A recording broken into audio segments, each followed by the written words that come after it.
আমরা সারা সন্ধে মহাসপ্তমীর সন্ধে আড্ডা দিয়ে কাটাচ্ছি, মজা করে কাটাচ্ছি, অনেক কিছু শেয়ার করছি আপনাদের সঙ্গে। কিন্তু আড্ডার তো অনেক রকম হয়, যেমন বন্ধুদের সঙ্গে আড্ডা হয়, খাওয়া দাওয়া নিয়ে আড্ডা হয়, গল্প নিয়ে আড্ডা হয়, তেমনই আমাদের বয়োজ্যেষ্ঠদের সঙ্গে যখন দেখা হয় তখন তাদের কাছ থেকে আমরা নানা রকম ঐতিহ্যের কথা, আমাদের পুরনো মানুষদের কথা সব শুনতে পাই, এবং সেগুলোও তো এক ধরনের আড্ডাই। এই আড্ডা থেকে আমরা অনেক কিছু শিখতে পারি।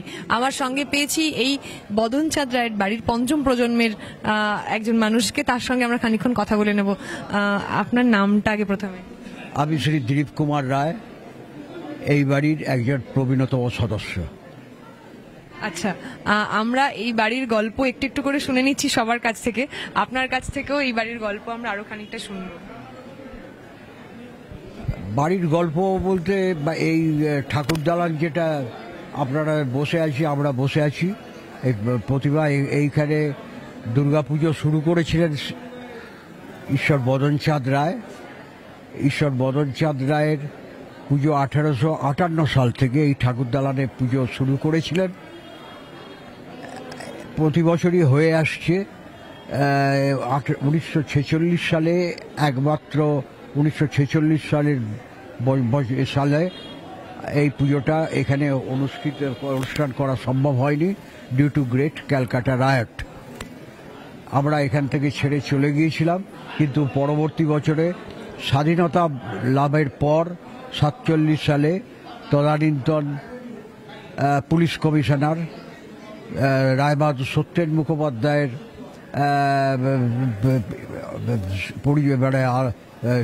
সুপারভিশনে আমরা এই পুজো আবার এই বাড়িতে শুরু করি, এবং তিনি এই পুজোতে অষ্টমীর দিন নিজে অঞ্জলি দিয়ে গিয়েছিলেন, এবং সেই থেকে পুজো আমরা আবার চালু করেছি। মানে আর কোনো ব্যাঘাত ঘটেনি, প্রতি বছরই হয়ে আসছে। এটা 170 বছর পুজো, 69 বছর। কিন্তু এখানে আর একটা কথা বলার প্রয়োজন আছে, সেটা হচ্ছে 1858 সালের হিসেব থেকে আমরা 2007 সালে 150 বছর উদযাপন করেছি। সেই সময় বদন রায়ের বাবার উইলে একটা আমরা দেখতে পাই শারদীয়া মহাপূজার একটা বরাদ্দের কথা লেখা রয়েছে। সেই বরাদ্দ আমার ঠিক ফিগারটা মনে নেই, কয়েকশো টাকার ব্যাপার, মানে 1846 সালের উইলে। 2007 সালে যখন আমরা 150 বছর পালন করেছিলাম, তখন আমরা ওই ফিগারটা রিজার্ভ ব্যাংকে বর্তমান ভ্যালুটা জানতে চেয়েছিলাম। তারা জানিয়েছিলেন কিছুদিন সময় নিয়ে যে পুজোটা প্রায় এখন 2007 সালে তার ভ্যালুয়েশন প্রায় 1 কোটি টাকার কাছাকাছি বা কম বেশিও হতে পারে। তা আমাদের পরবর্তীকালে আমরা ভেবে দেখলাম যে আমাদের এই মানে আক্কারার বাজারে আমরা গত বছরে 9 লাখ টাকা, মানে হেসে খেলে খরচা করে 9 লাখ টাকা খরচা করেছি। তা 1846 সালে প্রায় 1 কোটি টাকা দিয়ে তিনি কি উদযাপন করতেন? সারা কলকাতাকে কি খাওয়াতেন নাকি? আমাদের মাথায় ঢুকছে না এই জিনিসটা, আমরা মাথায় বুঝে উঠতে পারছি না। এইটাই আমাদের কাছে একটা বড়।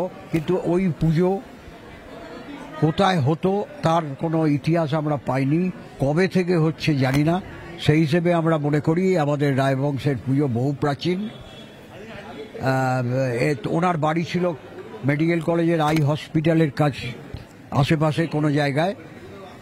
তার প্রমাণস্বরূপ ওখানকার আই হসপিটালের গায়ে যে শিব মন্দিরটা রয়েছে এখনো, সেটা এই রায়দের শিব মন্দির। ওটা এভিডেন্স হিসেবে রয়ে গেছে। ওটা এইখানে আপনার ছবি দেখতে পাবেন। দোনা রায় ওটা জোগাড় করেছিলেন। উনি আমাদের দোনা রায় মানে সৌরভের স্ত্রী দোনা গাঙ্গুলি এখন, উনি এইটা পেয়েছিলেন মেডিকেল কলেজের রেকর্ডস থেকে যে এটা রায়দেরই শিব মন্দির, এবং সেটা আমরা এখানে তার এভিডেন্সটা রেখে দিয়েছি একটা সিম্বল হিসেবে। আমরা পুজো করে আসছি। আমার বয়স প্রায় 84 রানিং এখন।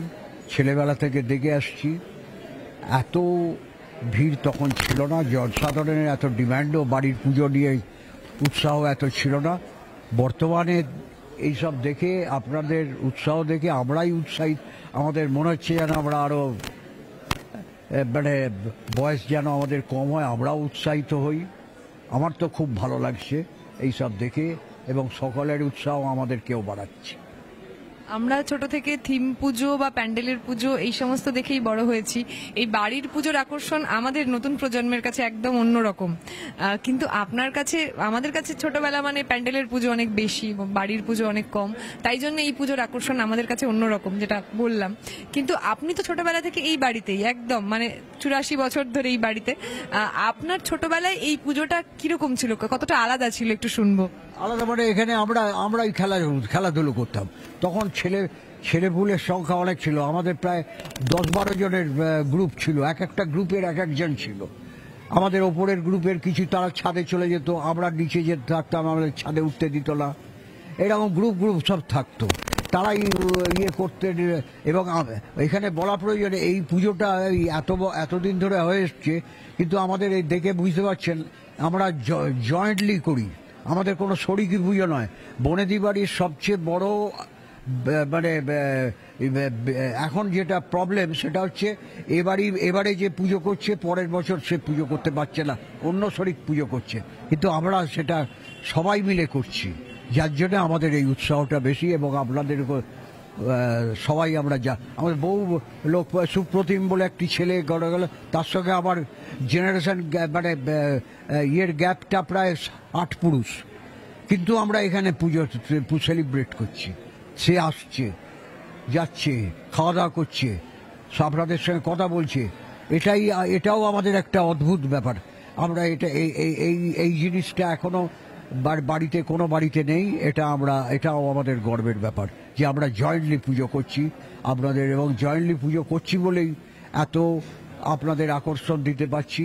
তা নাহলে ছোটোখাটো হয়ে যেত পুজো, হয়তো আমি আমার সাধ্য মতো করতাম।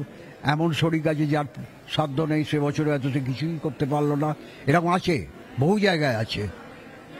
কিন্তু আমরা যেহেতু জয়েন্টলি আছি, আমরা সেই জায়গায় সবাইকে নিয়ে করছি, আপনাদেরকে নিয়েও করছি। আপনারাও এই পুজোর অংশীদার হয়ে গেছেন। এই আমরা সকালেও অনেকের সঙ্গে কথা বলছিলাম, এই বাড়ির মহিলাদের সঙ্গে কথা বলেছি, সকলের সঙ্গে কথা বলেছি। প্রত্যেকটি বাড়ির নিজস্ব কিছু রিচুয়াল থাকে, নিজস্ব কিছু নিয়ম থাকে, সেই বাড়ির সমস্ত সদস্যরা সেগুলো মেনে চলেন। এবং আমি সকলের সঙ্গে কথা বলে দেখেছি এই বাড়ির মহিলারা, তারা কিন্তু এই বাড়ির যে সমস্ত নিয়ম রয়েছে, আপনারাও সকলে দেখেছেন, সমস্তটা মেনে চলেন এবং ভালোবেসে মেনে চলেন, কেউ কাউকে জোর করে না। এই ভালোবাসাটাই হয়তো এই পুজোটাকে এত অনন্য সাধারণ করে তুলেছে আমাদের কাছে। আপনার কাছ থেকে জেনে নেব যে এই বাড়ির পুজো বৈষ্ণব মতে হয়, এবং দেবী সাদা সাজে সেজে আছেন, আপনারা সকলে দেখেছেন। এই বাড়ির নিশ্চয়ই কোনো পুজোর বিশেষ নিয়ম আছে যা অন্য বাড়ির থেকে আলাদা, সেগুলো একটু শুনে নেব। আমাদের পঞ্জিকা অনুযায়ী হয় সব নিয়ম মেনে। আপনারা তো দেখলেন পুজো একবারে মন্ত্রপাঠ থেকে শুরু করে সব টাইম অনুযায়ী হয়। 4 দিন যদি পুজো হয়, 4 দিনই হয়। আমরা 1-8 বছর 5 দিনও পুজো করতে হতে দেখেছি। 3 দিন তো গত বছরই হয়েছে। আমরা সেই অনুযায়ী চলি এবং নিয়ম মেনেই চলি। পুজোও হয় পঞ্জিকার টাইম মেপে, এবং বিজয়ার দিন আমাদের বিসর্জন হয়। বিজয়ার দিন এই ঠাকুর দালানে সেদিন পারিবারিক লোকেরাই থাকে। বিসর্জন দেওয়ার পরে আমরা এই ঠাকুর দালানে বসে এই পুরোহিতদের কাছ থেকে শান্তি জল নিই। এই ঠাকুর মা যেখানে বসে আছেন ওই কাঠের টুলে আমরা ঘট প্রতিস্থাপন করার পরে আমরা ওখানে প্রণাম করে, এখানে সবাইকার সঙ্গে প্রণাম, বয়োজ্যেষ্ঠের প্রণাম, এবং নিজেরা সব কোলাকুলি করে আমাদের গৃহদেবতা এইখানে রয়েছেন শ্রীধরজিউ, তিনি বিজয়ার দিন ওপরে ওই কোণের ঘরে চলে যান ওনার নিজের জায়গায়। আমরা ওখানে প্রণাম সেরে খাওয়া দাওয়া, সবাই একসাথে খাওয়া দাওয়া করে, এইখানে খাওয়া দাওয়াটা হয়। এই খাওয়া দাওয়া করে আমরা তারপরে যে যার জায়গায় চলে যাই, আবার 1 বছর বাদে মিলিত হই। আর এই কি বলে দোলের সময় আমাদের অবশ্য একটা উৎসব হয়, তাতেও আমরা চেষ্টা করি সবাইকে, মানে পারিবারিক, বাইরের নয়, পারিবারিক সবাইকে আসার আহ্বান করি, এবং সেটাও হয় এখানে। এই আমি অনেকের কাছে গল্প শুনলাম যে এই বাড়িতে যেহেতু বৈষ্ণব মতে পুজো হয় তাই জন্য বলি হয় না এবং কিছু ফল বলি হয়, সেটার বিষয়ে গল্প যদি একটু বলেন আমাকে। আখ আখ বলি হয়, চাল কুমড়ো বলি হয়, সুপারি বলি হয়, এসব হয়, কিন্তু মানে ঠাকুর মশাইরা করেন, সবাইকার সামনে করেন না। এটা হয়, আমরা আমরা আজ পর্যন্ত দেখিনি, তবে শুনেছি এটা ওনারা নিজেরা সারেন এবং এখানে কোনো পশু বলি হয় না। আচ্ছা, আর এখানে মায়ের গহনা এবং মায়ের অস্ত্র সমস্ত ভীষণই অনন্য, অন্যরকম আমরা দেখেছি এবং এখানে সিংহও রূপলি রকম। হ্যাঁ, এটাও একটা এক্সেপশনাল। আমরা জানি না কেন, আমরা ছোটবেলা থেকে এই সিংহ আমরা বাবা মাকে প্রশ্ন করতাম, সিংহ চিড়িয়াখানায় আমরা এই জিনিস রং দেখি, এখানে এরকম কেন? তারাও বলেছে আমরা ছোটবেলা থেকে এই জিনিস দেখছি, সেইটাই আমরা মেনটেন করছি। আর অস্ত্র শস্ত্র যা মায়ের এবং অন্যান্য সব সাবেকি। হ্যাঁ, গতকাল সকাল অবধি কুমোরের দেওয়া অস্ত্র আমরা সাজিয়ে রেখেছিলাম, কিন্তু গতকাল সন্ধ্যে থেকে সেই সাবেকি অস্ত্র এখন মায়ের হাতে, সবাইকার হাতে। এসবই হোয়াইট মেটাল, মানে রূপোর। আর মুকুট ফুকুট তো সব, গহনা ফহনা তো সব দেখছেন, ওসব সাবেকি।